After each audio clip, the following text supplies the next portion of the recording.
We're going to go ahead and mark this cake now, and we kind of want to center our design. So I'm going to make sure I'm in the front there. And what I've done is, this is an 8-inch cake, so I've taken a 6-inch cake board and I'm going to kind of center that. So I'm going to make some little holes, and it's not going to make a difference because we're going to be painting over those. So I'm going to go right off the cake board. So we'll go probably right about here. I'll take that across over here. And I just intermittently make some holes from the board into the fondant, and that way I've got a marking of where to center my design. Keep that straight. Okay, hard to see those, but they're there, and that's exactly the point. All right, now we're going to get ready to load up our palette.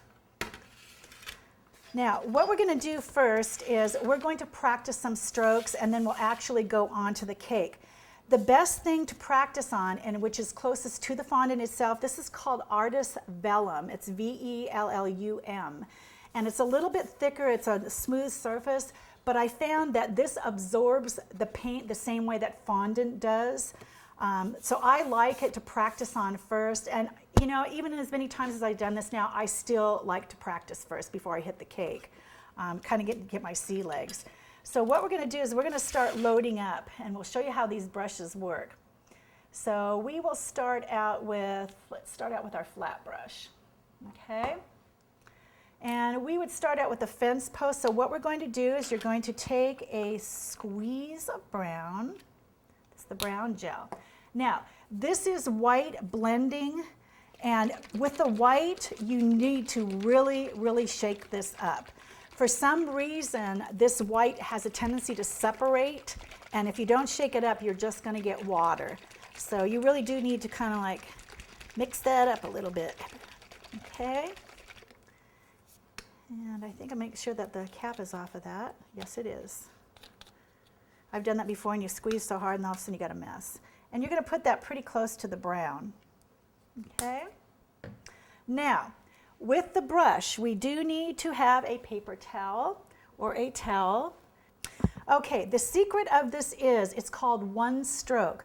What we're going to be doing is we're going to be double loading the brush, and you're going to hear that term double load. And what we're going to do is blend that color in. So in one stroke, we're going to have multiple colors. It's going to give it some depth. So the first thing you want to do on these brushes is you're going to actually go into the water, and I'll bring this over here, Scott, so it's easier for you. And if you look in here, see how these are kind of tapered to the brush side? You're just going to run that in there and get it wet. Oops. Okay, and that's going to take the stiffness out of there. And then what you're going to do is you're going to kind of remove that excess water out of there, and at the same time what I'm doing is widening the bristles. So you definitely want to start out with a wet brush. Not soaking wet. Definitely wring it. Okay, then what you're going to do is this is called side loading. You're going to go at an angle and pick up some brown.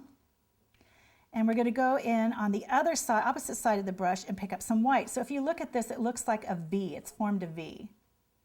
Now, what we're going to do is we're going to start working this color in. So you want to keep the brown on the brown, the white on the white side, and we're just going to go back and forth.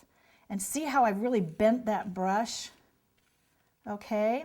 Again, we're going to go to the white. Make sure you go to the right sides, and we're going to go to the brown. And you're going to do this 3 times because what we're doing is we're loading the brush up.